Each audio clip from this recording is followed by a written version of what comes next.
So hi everybody, it's really good to welcome you here today. Thank you very much for joining us.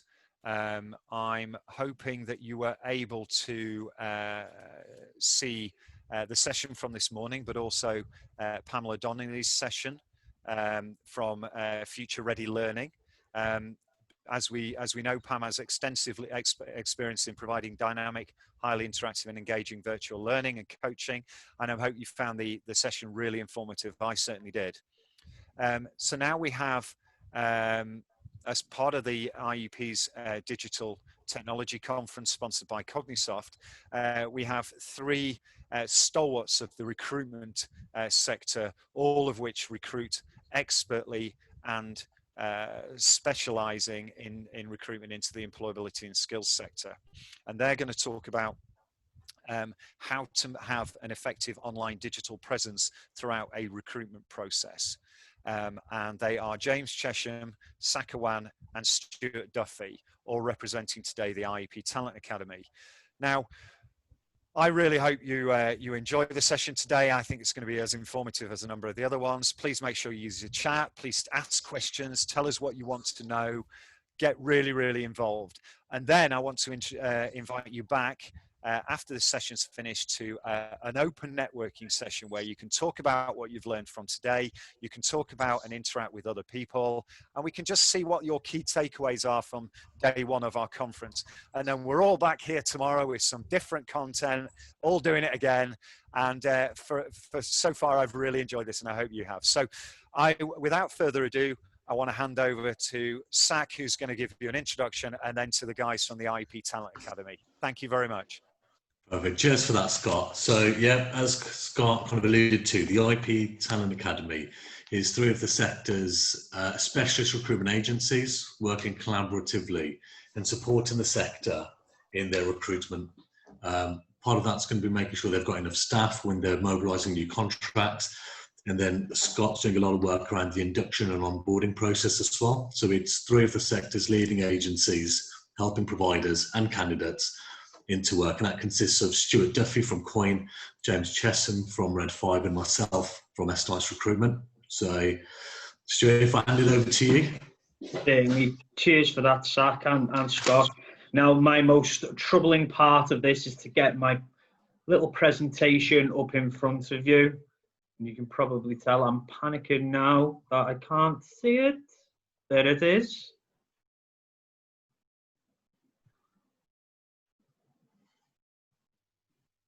Cool. We can see that. I've over the first hurdle, everyone. So what I wanted to talk about is how recruitment has changed, and thinking about this from your point of view as a potential candidate, if you're looking for work in the future, but also for people that you can help and you can get into work. It's becoming more and more important now to have a digital presence, and one of the best ways of doing that within the world of work and within recruitment is on a social media platform called LinkedIn. Now, I'm sure a lot of you guys have already got LinkedIn profiles. Let us know in the chat if that is the case as well. What I'm going to do today is just give you some pointers, something that me, Sak and James have done throughout the course of the last 18 months, certainly, but definitely during the lockdown period, of making sure that everybody's LinkedIn profile is working for them. So just want to start off with a couple of facts, actually. Employers on LinkedIn are constantly looking at applications when they're coming through any means, whether it be recruiters like ourselves, whether it be direct applications. In fact, 84% in 2019 of employers questioned in the UK said they check social media for comment on applications. In the same survey, 76% of hiring managers said that they'd be concerned if they couldn't find an applicant on LinkedIn. So it's a really, really powerful tool. Your presence, your brand is key to that. So I'm going to, as I say, I'm going to give some little tips and pointers pulled from our experiences in the IEP Talent Academy.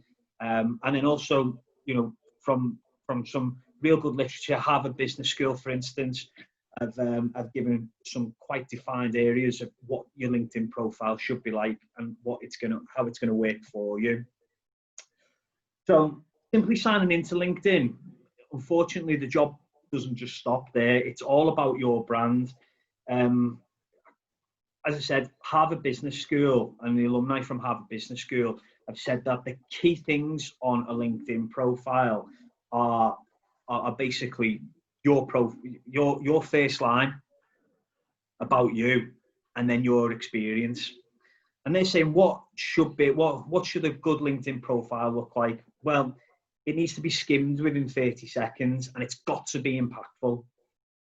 It's got to have a professional headline, no more than 120 characters, that lists your career focus and what you do in work.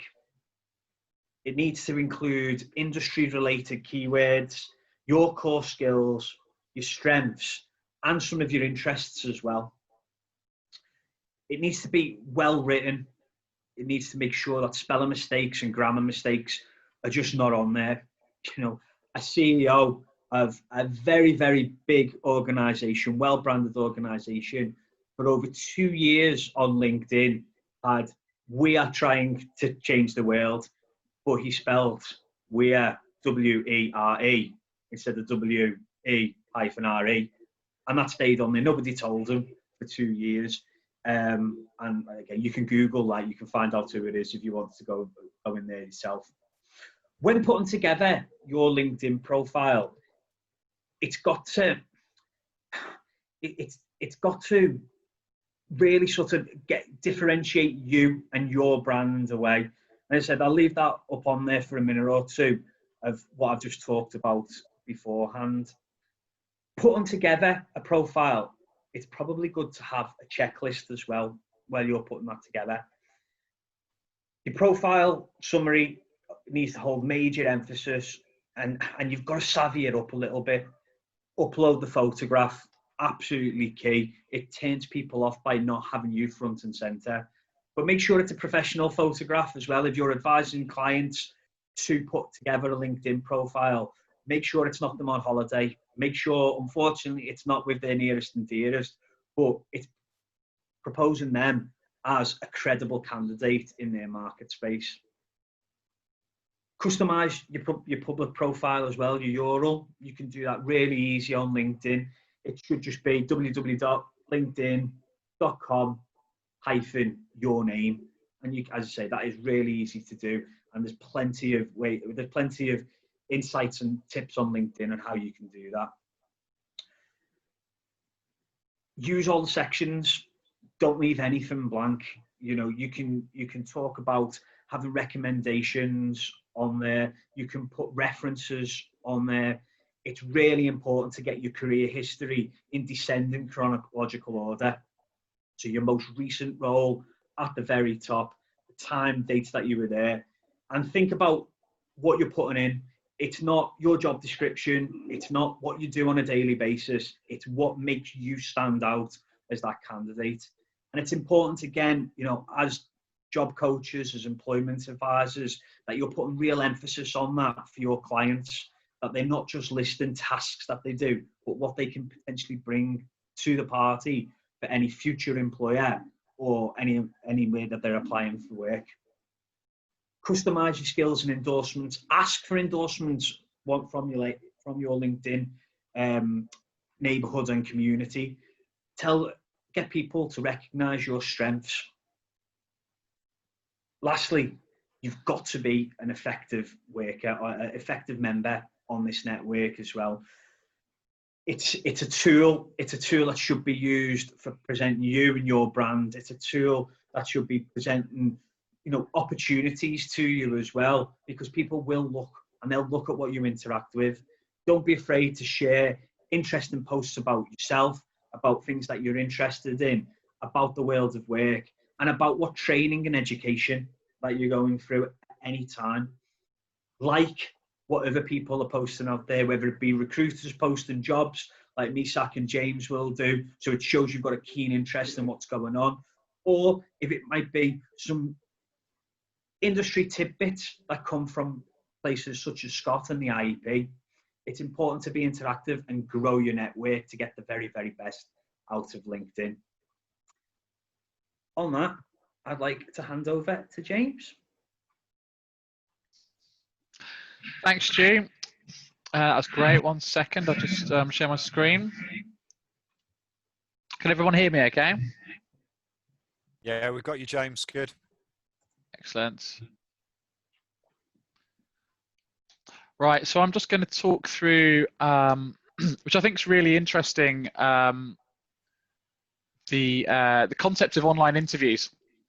It's kind of dawned upon us straight away. No one really saw it coming. They were always there, but now they're the norm. Prior to COVID, we had very few online interviews, but now I've literally got my first face-to-face interview going ahead as a recruiter tomorrow. So that's the first one in 6 months. So everything's been online. There's some really it's kind of the advantage at the moment is mostly for the job seeker, and I think that's definitely something that needs to be utilised. Things will undoubtedly change at some point in the future. There's Goldman Sachs, for example. They have a 20-minute interview where they can ask questions, analyse your breathing, analyse where your eyes are going, and analyse your body movement in response to questions, which is kind of scary. But for the moment, it's in the candidates or the job seekers' interest, and the job seeker has the advantage. So there's definitely areas we can utilise here for candidates.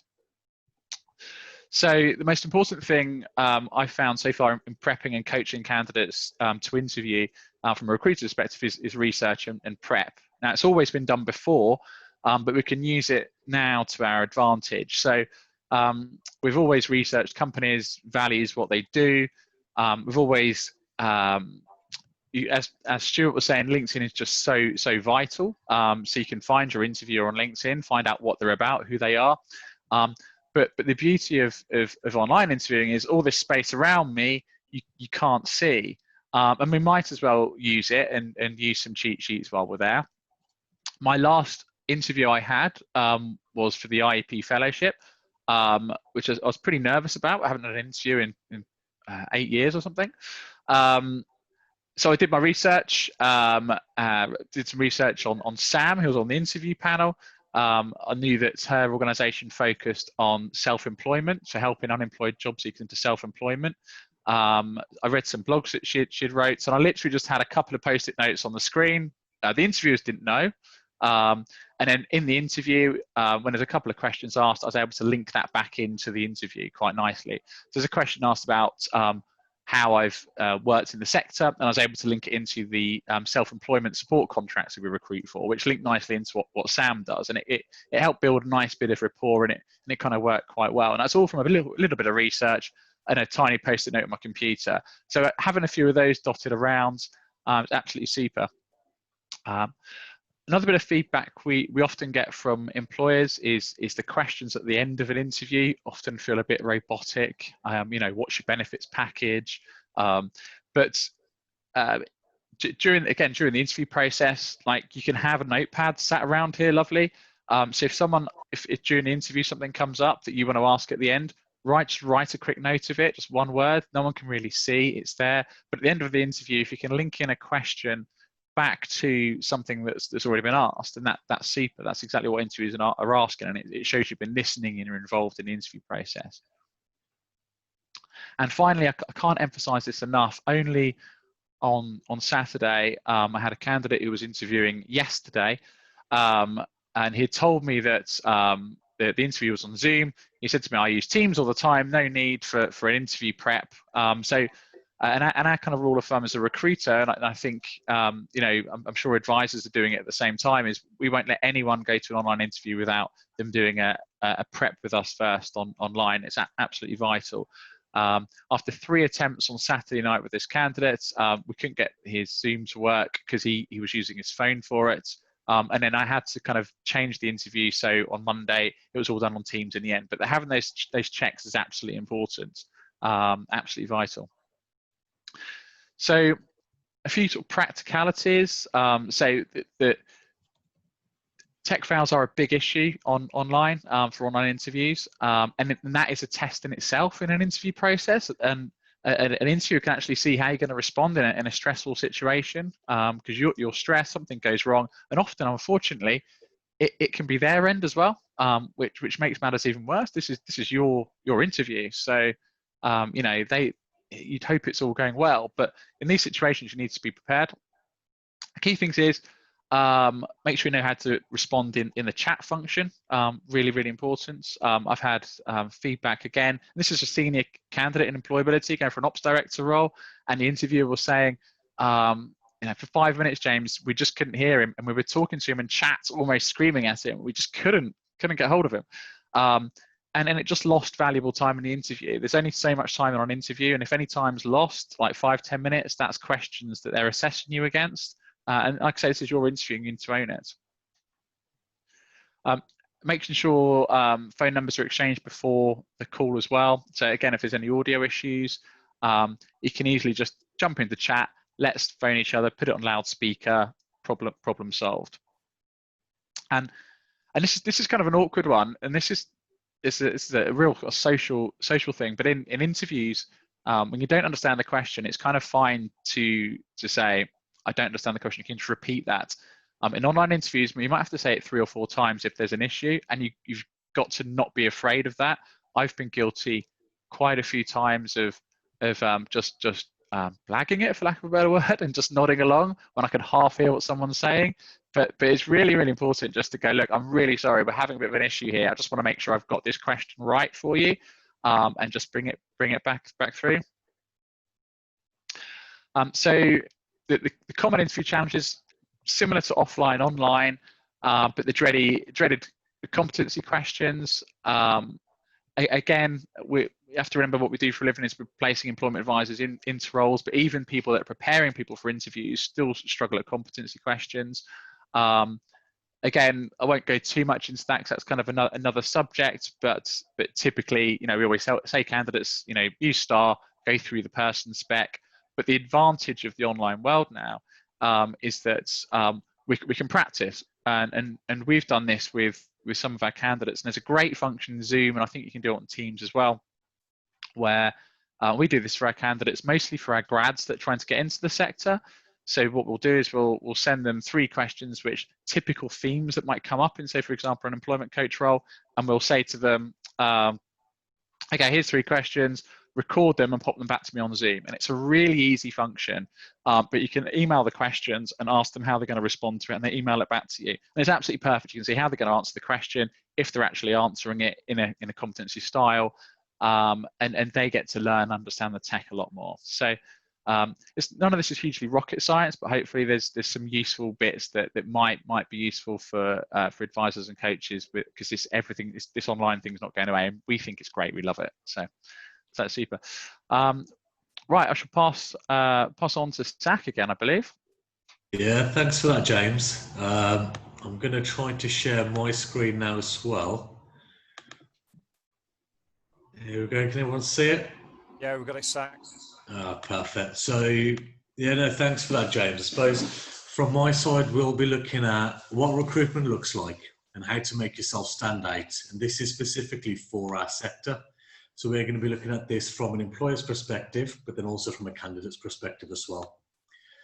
So I suppose the first question is, what's really changed? And actually it's the whole world around us, you know, how we work, where we work, the type of work that we're doing, and actually the impact that it's had on the labour market, on the job market, and actually, in fact, our sector as a whole. You know, ultimately it's our sector that's going to be the forefront of bringing the economy back to where it needs to be, back, you know, getting people back into sustainable employment as well. So if you are a provider right now looking for staff, a couple of things to, I suppose, bear in mind and think about is the caliber of candidates available on the market right now is phenomenal. But what we're finding is actually the motivation and drivers for a lot of these candidates has shifted dramatically. So it's not just about salaries anymore. It's about work-life balance. It's about actually believing in the mission and vision of what the organisation they're going to be working for is all about. I think equally importantly, it's about feeling valued as a member of staff. I think the amount of candidates that are available to us now as well is bigger than I've ever seen. And I mean, similar to Stuart and James, we've been recruiting into the sector for a very long time. I think one of the great things about recruiting as a provider right now is actually your time to recruit, as James mentioned, is a lot quicker. We're not waiting for 3-4 people to be sat in an interview room anymore to coordinate diaries between managers. People are using Teams, they are using Zoom, which is great. And as Stuart mentioned earlier as well, the routes to recruit and attract candidates I think is phenomenal. We're seeing a lot more social media, YouTube, or engaging with a specialist agency like James, Stuart, and myself. And it's not just these kind of passive adverts saying we're looking for staff. Let me know if you want to work for us, and hoping somebody applies. But a couple of questions I suppose providers should be asking themselves right now is, are you positioning yourself in the market as an employer of choice? I mean, ultimately, every provider out there has a story, they've got a history, they've got USPs for why a prospective employee will want to work for you. Then asking yourself, how are you communicating that story? So is it by working with a recruitment agency that can add that narrative? Is it by having YouTube links, a social media campaign? What is it that's going to make people want to come and work for you? Second one, and again, if I'm honest, it's a debate that I'm still having with a couple of our providers, is your recruitment process fast? Is it seamless? Or are you actually losing prospective candidates to your competitors because their recruitment process is a lot quicker, they're getting offers out quicker to their candidates? And then the final two is, how are you able to assess the success of these potential candidates with you, and are we able to identify and capitalize and leverage those transferable skills? And what I mean by that is, once you've taken on a member of staff, are you onboarding them? Are you showing them your way of doing things? Or is it, you've worked there before, come and work your magic here? Because the reality is, there's a reason you as a provider is better than the other providers out there who do what you do. If you don't onboard those candidates, if you don't bring them onto that journey with you, you're not giving them the best opportunities to succeed. So I suppose the next part is from a candidate's perspective. And actually, how can you stand out from a candidate's perspective? So firstly, the reality is competition is fierce, and it's going to remain fierce. And what you want to do is, whilst you're looking for jobs, is yes, make as many applications as you can, but making sure that, are you applying for the right types of employers? And as Stuart says, a lot of these employers, a lot of your peers and people in your network are on things on LinkedIn. So going out there and asking them, you know, people that currently work there, have worked there in the past, what's it like working there? Could you put in a good word for me? So really leveraging on that network that you've got. I think an interesting one as well is balancing multiple offers, interviews and applications. And I think James and Stuart will agree, recruitment is an art. And the biggest tip that I'll give candidates there is manage expectations. You know, you want to give yourself that breathing space to be able to decide which job is the best job for you. And it's not just going out and accepting the first role, but then not upsetting employers, but not giving back to them quick enough with your decision. So managing expectations there, really important. Both Stuart and James both alluded to your CV, and actually our opinion is your CV should sell you. It's not just a description of what you've done, it's how well you've done it, where you've done it, what contracts have you worked on, what outcomes have you been achieving. And as James mentioned again, you know, make sure in an interview you're asking questions. You know, interviews are a two-way process. It's not just them checking you out, you checking them out as well. And also communicating what are your USPs and how do they align to a company's values and mission. So I suppose a couple of takeaways from what we can do more tangibly. So from an employer's perspective who's looking to recruit right now, make sure you're really nurturing and protecting that candidate journey. There's nothing worse than sending an application in and not hearing back for 3-4 weeks. As a provider, make sure you differentiate yourself from other providers, because the reality is a lot of the funding and contracts you're going to be working on are going to be very similar. What makes you different is how you do it and how you treat your staff. Next one is make sure you've got a simple, smooth recruitment process. Cast your net to source your talent nice and wide. So again, you know, advertise your vacancies, leverage your social media, engage with specialist agencies and the IEP Talent Academy. one thing that the sector used to be really, really good at is recognizing and harnessing those transferable skills. So if you think of where you started pre-employability and skills, a lot of the time it was in something totally random. Let's see if we can bring that back in again. And obviously, again, as an employer, offer CPD, offer some development. Let's not make it just about salary and targets. And then from a candidate's perspective, you know, make sure your CV is fit for purpose. So again, have it as a selling tool, not just a description of what you do. Describe what you do and what makes you good at it. And again, have that on your social media, like Stuart mentioned, and on your CV as well. Leverage that social media. So make connections of places that you know are recruiting. Ask them, do you know anyone who's working there? Could you put in a good word for me?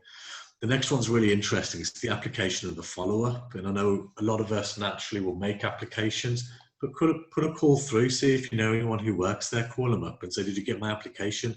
When are you guys shortlisting? Is there anything else that you needed from me? Differentiate yourself from everybody else who's sending those CVs in. Now, most employers should want to invest in their staff.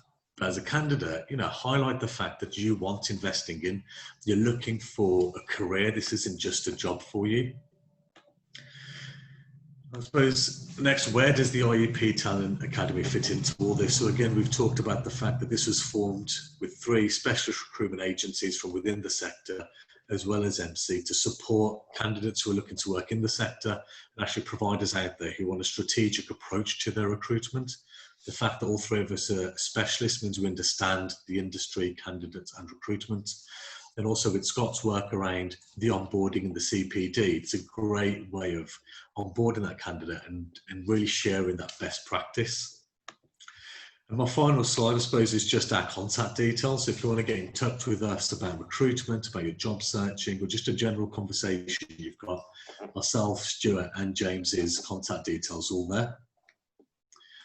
And that's it from me. So I suppose, Stu, whilst we've all been rabbiting away, have there been many questions coming in? Yeah, there have. There's been some really good content coming through on the chat, Zach. I'm just going to go up to a question Dahlia asked before. And she asked, and I think this is open to all 3 of us to potentially come back in on, if I can get it to work. Many employers are blinkered on considering people who haven't done the exact role previously. How can we get employers to think more creatively about transferable skills? Great question. And, you know, we have it time and time again. But one of the phrases, and again, at times I get it, but one of the phrases I get asked a lot is, Zach, I need someone who's going to hit the ground running. Which means, look, somebody who's done it before. I suppose to answer your question earlier, it's looking at the types of jobs that you're going into, understanding what skills and experience are needed and trying to translate that really obviously. So, you know, if you've worked, for example, in retail or recruitment or business development, all 3 of them are targeted roles. You're looking at job outcomes or sales outcomes and really making it nice and clear of, this is what I do in my current job. This is what you're asking me to do. Here's where they link together. Yeah, I think. Go on, sorry, James. Yeah, that's a really good point, Zach. It's trying to link those transferable skills, and going back to Zach's point earlier, just following up with those employers and just kind of saying, look, you know, hey, I did apply. This is me. Because it makes such a difference. There's so much click and apply these days, and people apply for stuff they don't really know. So just someone that genuinely shows that interest in a role or a sector does kind of make a difference. And if you can just say, look, I'm not from this sector, but and just hit it straight on, and that can be a real big thing with transferable skills, like Zach was saying. Yeah, can I just come in there, guys? Just yeah. Really quickly. I think the points that James and Saka made are absolutely correct.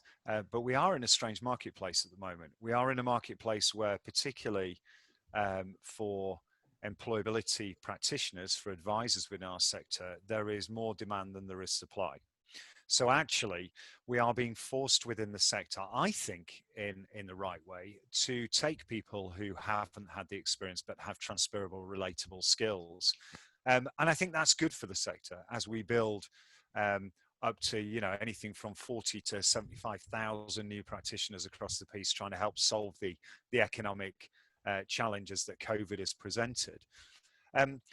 The question that I wanted to ask, if you don't mind, is clearly all the things that you've talked about today are right and relevant for candidates, for customers of some of the practitioners that we have on the call today. So all of these things would resonate really well with either a practitioner that's on the call today that might be looking to move organization or go and do something slightly differently, but also for the customers that they support within their caseload and coach and help. That's correct, isn't it? Yeah.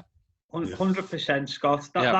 That's what the session is built around today, guys. Is use the tips that we've given about presence on social media, such as LinkedIn, but it's not only just LinkedIn. You know, the tips that James reiterated about digital interviews, which are going to become more and more prevalent over the next 18 months. And then exactly as Zach has described of what recruitment process is going to look like in the future.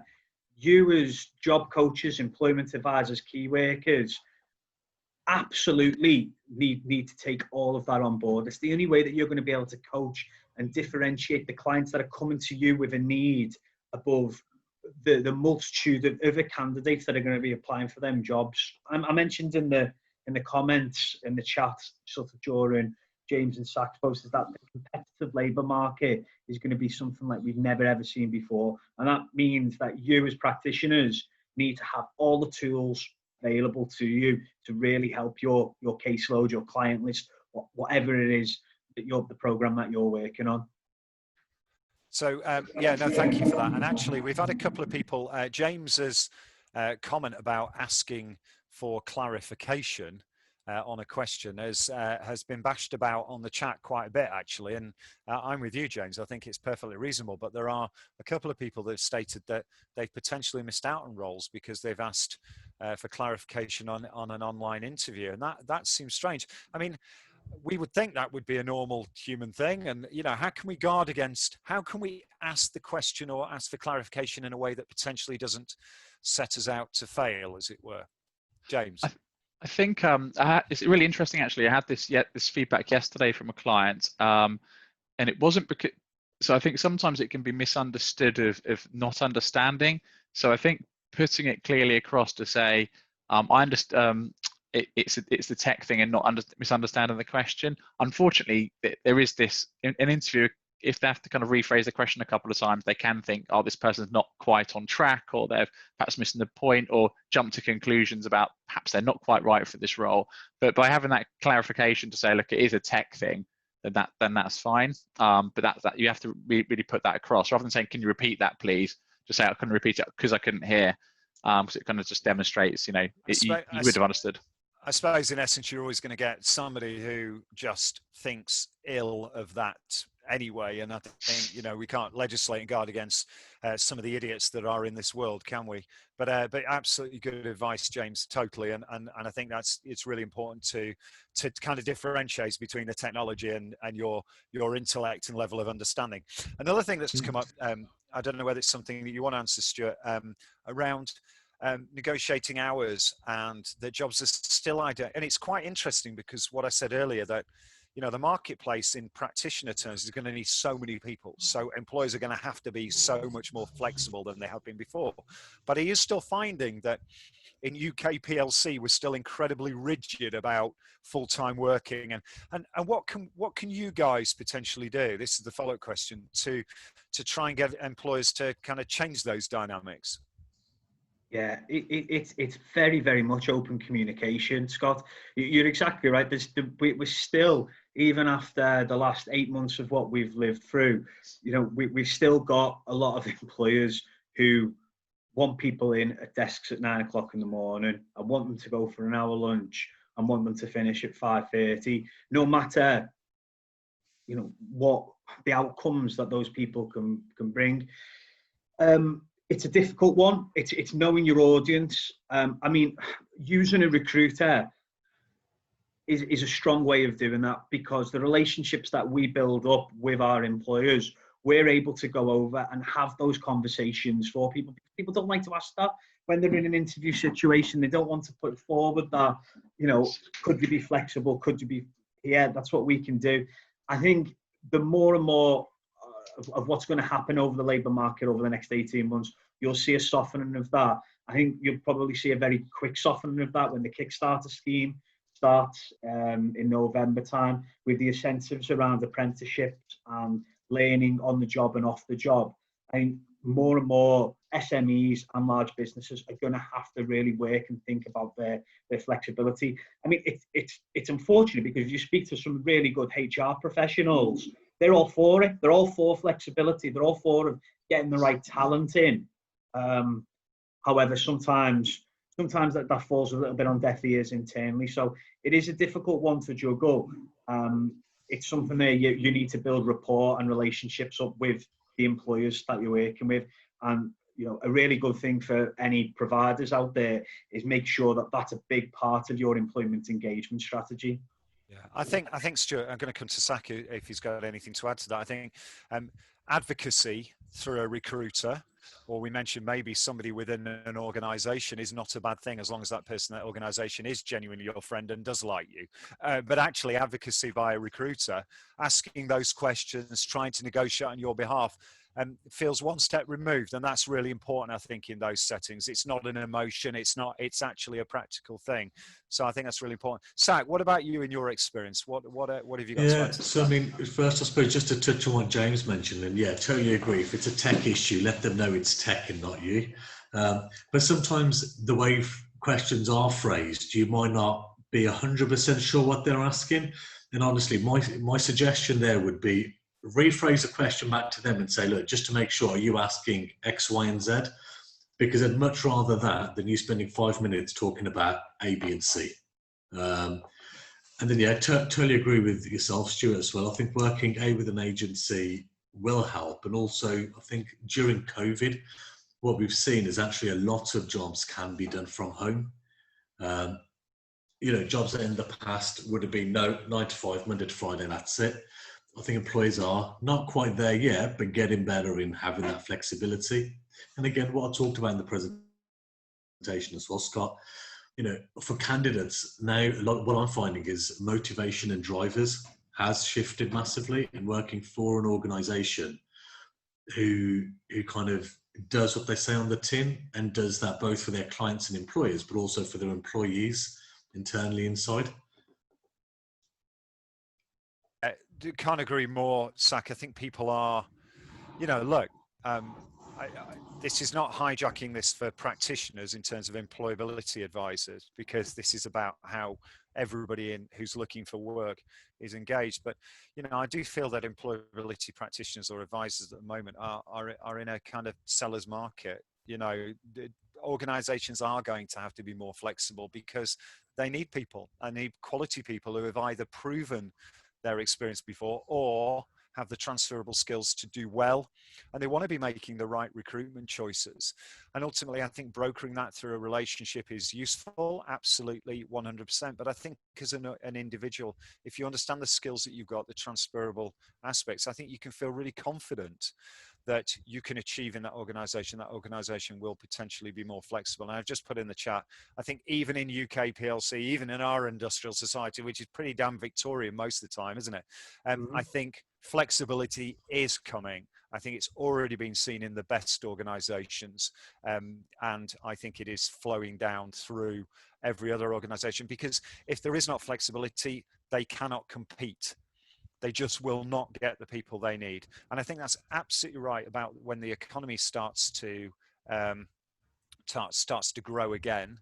There will be a rapid requirement for individuals who can do the jobs effectively, be in retail, hospitality, warehousing, wherever. Yeah.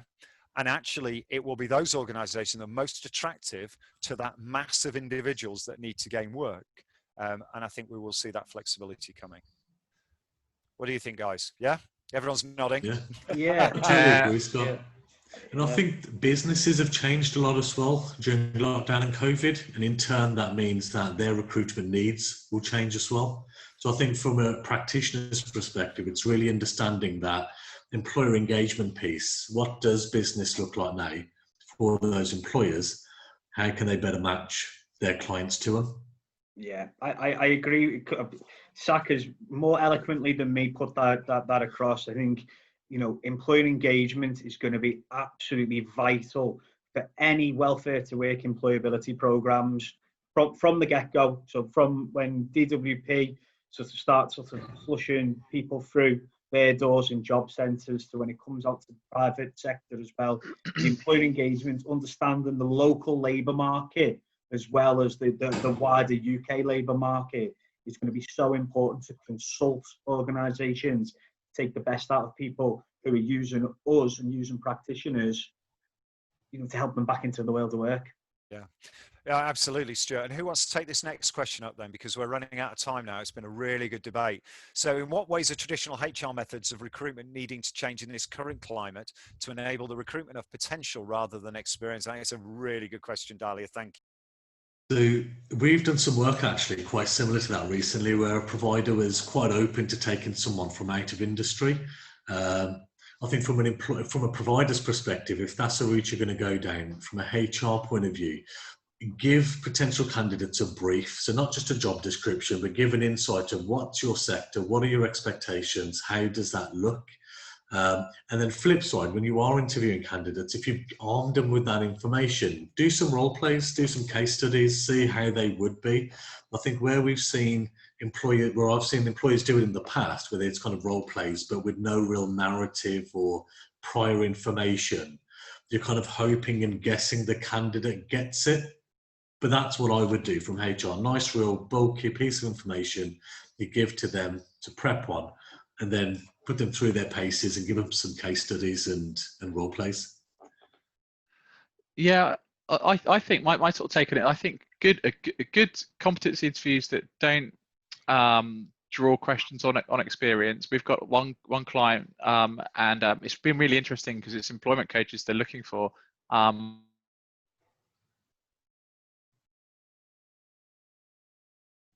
actually beating advisors because there's just not a fair scoring system. And James, sorry, we missed you, mate. So we got to, they were really interested in engaging employment coaches. Oh, sorry, yes. So, but because they're the way they're correct, it's a competency interview because the way the questions are structured. Oh, sorry. Tech issue. Can you hear me now? I talk about tech issues. Here we are. Go on, James, go. But yeah, so non-biased competency interviews are great. So as long as they don't lean towards people drawing on people's experience, and it's purely on the competencies, we have had people that are outscoring established advisors on an equal footing on interviews. I think that's a good route to go. Yeah, and I think Emma, our colleague who's helping produce this today, went from hospitality to employability, no experience at all, but did an assessment day with role play and clearly smashed it. So that's absolutely fantastic. And what a great way to end the session. Yeah. So can I say thank you very much, Stuart, Sack and James, all of which are representing their own recruitment companies, but also the IEP Talent Academy. If you want some more information, come and talk to us, talk to them direct. We are trying to save the world and change the world one step at a time, aren't we? So hopefully we're able to do that. Can I just say to everyone, if you've missed any of the other sessions, and clearly if you missed the responder session that was happening at the same time as this because you were here, head on over to the IEP YouTube channel over the next couple of days and everything will be there. And please, please, please join us for the networking session which takes place in 15 minutes. Come and tell us what you've learned from today. Talk to us about what your issues are and tell us more about what you'd like to see, how we can do things differently, all that kind of stuff, and share your takeaways. So thank you very much, guys. I'm going to leave you now and we're going to go into the networking, yeah?